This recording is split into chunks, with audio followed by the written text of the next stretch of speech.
छत्तीसगढ़ में लंबे समय से चर्चा में रहा धर्म स्वातंत्र्य विधेयक अब कानून बन गया। राज्यपाल रमेन डेका ने इस पर हस्ताक्षर कर दिए, जिसके साथ ही प्रदेश में धर्म स्वातंत्र्य कानून लागू हो गया है। इस कानून में जबरन लालच या धोखे से कराए गए धर्मांतरण को गंभीर अपराध मानते हुए कड़ी सजा का प्रावधान किया गया, जिसमें उम्र कैद तक की सजा शामिल है। इससे पहले उप मुख्यमंत्री और गृह मंत्री विजय शर्मा ने संकेत दिए थे कि राज्यपाल जल्द ही इस विधेयक पर निर्णय ले सकते हैं। उन्होंने कहा कि राज्यपाल एक चिंतनशील व्यक्तित्व है और किसी भी समय इस पर हस्ताक्षर हो सकते हैं। कानून लागू होने के बाद प्रदेश कांग्रेस अध्यक्ष दीपक बैज ने प्रतिक्रिया देते हुए कहा कि इस कानून का दुरुपयोग नहीं होना चाहिए और किसी भी निर्दोष को इसका शिकार नहीं बनाया जाना चाहिए। दीपक बैज ने यह भी आरोप लगाया है कि करीब 3.5 साल से आरक्षण से जुड़ा एक महत्वपूर्ण विधेयक राजभवन में लंबित है, लेकिन उस पर अब तक हस्ताक्षर नहीं किए गए हैं। उन्होंने सवाल उठाया कि भाजपा सरकार के विधेयकों को तत्काल मंजूरी मिल जाती है, जबकि अन्य महत्वपूर्ण मामलों में देरी क्यों होती है। संपूर्ण मार्गदर्शन में नक्सलिज्म छत्तीसगढ़ में समाप्त हुआ है, ये बहुत लाजमी ही है। दूसरा, धर्म स्वातंत्र्य अधिनियम भी छत्तीसगढ़ में पारित हुआ है और उसके भी सारे ही विषयों पर मैं सोचता हूं कि माननीय मुख्यमंत्री जी चर्चा करें। महामहिम राज्यपाल जी स्वयं ही चिंतनशील हैं और मैं सोचता हूं कि जब हम और आप बात कर रहे हैं तब तक हो भी गया होगा, शायद एक बार कंफर्म करने की जरूरत है। धर्म स्वतंत्र विधेयक पर राज्यपाल ने हस्ताक्षर कर दिया है। हम उम्मीद करते हैं कि इस कानून का उपयोग किसी निर्दोष लोगों पर और इस कानून का उपयोग का किसी दुरुपयोग नहीं होगा। साथ ही इसके साथ ही हम राज्यपाल से मांग भी करते हैं कि छत्तीसगढ़ में पिछले 3.5 साल से आरक्षण संशोधन विधेयक राजभवन में पेंडिंग है, जिसमें आदिवासी, अनुसूचित जाति और ओबीसी का आरक्षण विधेयक को लेकर हमारी सरकार ने कानून बनाए थे, लेकिन राज्यपाल ने अभी तक उनको हस्ताक्षर नहीं किया है। इसका क्या कारण है कि भारतीय जनता पार्टी कानून लेकर आती है, उसका तुरंत हस्ताक्षर होता है, और जहां जनता के अधिकार का बात है उसका अभी तक 3.5 साल से अधिक हो गया वो आरक्षण विधेयक पेंडिंग है। इसका क्या कारण है, ये जनता जानना चाहती है। सरकार को जवाब देना चाहिए, क्योंकि अब तो डबल इंजन की सरकार है, तो राज्यपाल भी उनका नियुक्त किया हुआ है। तो मैं समझता हूं अब तो कोई दिक्कत नहीं है आरक्षण संशोधन विधेयक पर साइन करने के लिए। असम के मुख्यमंत्री हेमंत बिस्वा शर्मा की पत्नी रिंकी भुइया शर्मा को लेकर कांग्रेस नेता पवन खेड़ा के आरोपों के बाद सियासी घमासान तेज हो गया है। इस पूरे मामले में असम पुलिस पवन खेड़ा के घर तक पहुंच गई है, जिसे लेकर अब राजनीति और गर्मा गई है। पीसीसी चीफ दीपक बैज ने इस मुद्दे पर बीजेपी सरकार पर तीखा हमला बोला। उन्होंने कहा कि 3 पासपोर्ट और विदेशों में संपत्ति को लेकर उठे सवालों पर असम के मुख्यमंत्री हेमंत बिस्वा शर्मा को खुद सामने आकर जवाब देना चाहिए। दीपक बैज ने आरोप लगाया कि असम में चुनाव के बीच बीजेपी घबराई हुई है और प्रधानमंत्री नरेंद्र मोदी व गृह मंत्री अमित शाह भी इन आरोपों पर जवाब नहीं दे पा रहे हैं। उन्होंने कहा कि डर और दबाव बनाने के लिए पवन खेड़ा के घर पुलिस भेजकर कार्रवाई की जा रही है, जिससे साफ है कि बीजेपी सत्ता के अहंकार में इस तरह के कदम उठा रही है। ये सीधा सीधा सत्ता का दुरुपयोग है कि अगर कांग्रेस के नेता पवन खेड़ा जी ने आरोप लगाया कि 3 पासपोर्ट को लेकर, विदेशों में उनकी जमा संपत्तियों को लेकर, तो फिर इसका जवाबदेही बनता है कि असम के मुख्यमंत्री हेमंत बिस्वा शर्मा जी को कि उनको अपना तथ्य पेश करना चाहिए। लेकिन असम में चुनाव चल रहा है और भारतीय जनता पार्टी पूरी तरह से घिरी हुई है, वो जवाब दे नहीं पा रही है। प्रधानमंत्री नरेंद्र मोदी जी और अमित शाह जी जवाब दे नहीं पा रहे जनता के सामने, और अब डर और भय दिखाने के लिए पवन खेड़ा जी के घर में दबिश देकर और छापा मारी। मतलब क्या आप दहशत फैलाकर चुनाव जीतना चाहते हैं? लोकतंत्र को कुचलकर चुनाव जीतना चाहते हैं?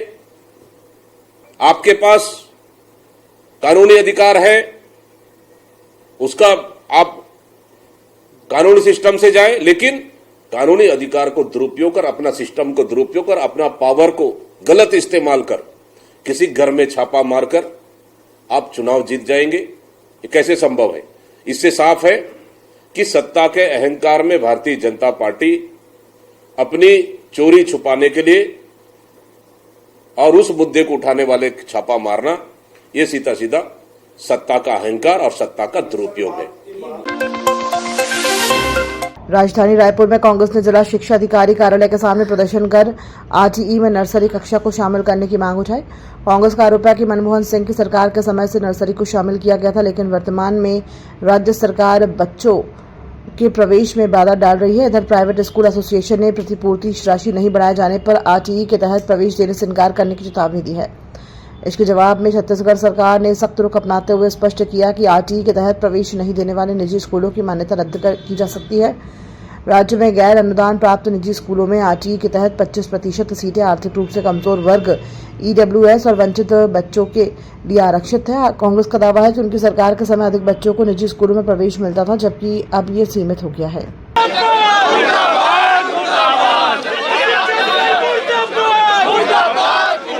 देखिए, मनमोहन सिंह जी की सरकार समय आरटीई लागू हुआ था, शिक्षा का अधिकार कानून बना था कि गरीब बच्चों को इंग्लिश मीडियम स्कूलों में पढ़ाने के लिए प्राइवेट स्कूलों में पढ़ाने की व्यवस्था बनाई गई थी।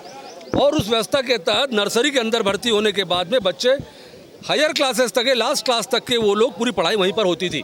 लेकिन अभी इस वर्ष ये निर्णय सरकार के द्वारा, साय सरकार के द्वारा लिया गया है, वो भी सिर्फ 60 या 80 करोड़ रुपए बचाने के लिए ओपी चौधरी, विष्णुदेव साय और गजेंद्र यादव, इन तीनों ने मिलकर निर्णय लिया है कि नर्सरी PP1 PP2 में बच्चों की भर्ती नहीं होगी और ये लोग क्लास 1 में भर्ती करेंगे। तो आखिर वो गरीब परिवार के पालक बच्चे वो कैसे भर्ती होंगे, किस इंग्लिश स्कूल में जाएंगे, जहां उनकी भर्ती होने के बाद 3 साल बाद वो किसी इंग्लिश मीडियम स्कूल में आरटीई के तहत भर्ती करेंगे?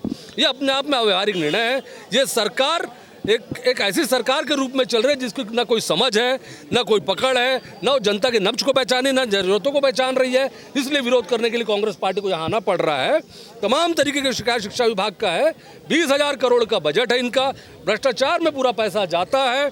अभी 5वीं 8वीं की परीक्षा के संबंध में शिकायत आई है कि वहाँ पर जो कॉपी रांची बिहार से कहीं से छप के आई है, पूरी उसकी क्वालिटी, गुणवत्ता खराब है, लिखते समय फट रही है। तमाम ऐसी बातों को लेकर, चाहे वो मध्याह्न भोजन का मामला हो, तमाम आत्मानंद स्कूल में भर्ती का मामला हो, और 40 से 50 हज़ार बच्चों टीचर्स के पद खाली हैं। हजारों लाखों बच्चे यहाँ बेरोजगार है छत्तीसगढ़ के अंदर में, उनको रोजगार मिलने का अवसर मिलता, वो छोड़कर ये 40-50 हज़ार पद को खाली रखी हुई है सरकार। इसका विरोध करने के लिए हम आए हैं। आज ये शुरुआत है, डी ऑफिस से शुरुआत है। अगर ये सरकार नहीं जागेगी तो हमारी लड़ाई आगे चलेगी। दुर्ग जिले के steel authority of India limited के भिलाई स्टील प्लांट में आज आग लगने से मौके पर हड़कंप मच गया। इस घटना में 8 मजदूरों को चोटें आई हैं। घटना की सूचना पर आधा दर्जन से ज्यादा फायर ब्रिगेड की गाड़ियां मौके पर पहुंची हैं। उच्च शिक्षा अधिकारी भी घटनास्थल पर पहुंचे हैं। प्रत्यक्षदर्शियों के अनुसार टरबाइन में ब्लास्ट हुआ, फिर आग फैलती गई। इसकी चपेट में कुछ कर्मचारी आए हैं। पीछे के रास्ते से बीएसपी कर्मचारी किसी तरह बाहर निकल सके। 2 बीएसपी कर्मचारी और 3 ठेका श्रमिक को हल्की चोट आई है। एक बीएसपी कर्मचारी का पैर फ्रैक्चर हुआ है। घायलों का प्राथमिक उपचार मेडिकल और पोस्ट वे करने के बाद सेक्टर 9 हॉस्पिटल रेफर कर दिया गया है। यहाँ एक्सरे, ईसीजी आदि किया जा रहा है। गरियाबंद जिले के देवभोग में बहुप्रतीक्षित बेलाट नाला पर पुलिया निर्माण और झाकरपारा में तहसील बैंक शाखा खोलने की मांग को लेकर आज कांग्रेस ने देवभोग के नेशनल हाईवे जाम कर दिया। क्षेत्र के विधायक जनक ध्रुव और जिला अध्यक्ष सुखचंद्र बेसरा इसका नेतृत्व कर रहे थे। 1 घंटे जाम और धरना के बाद कांग्रेसियों ने ज्ञापन सौंपा है।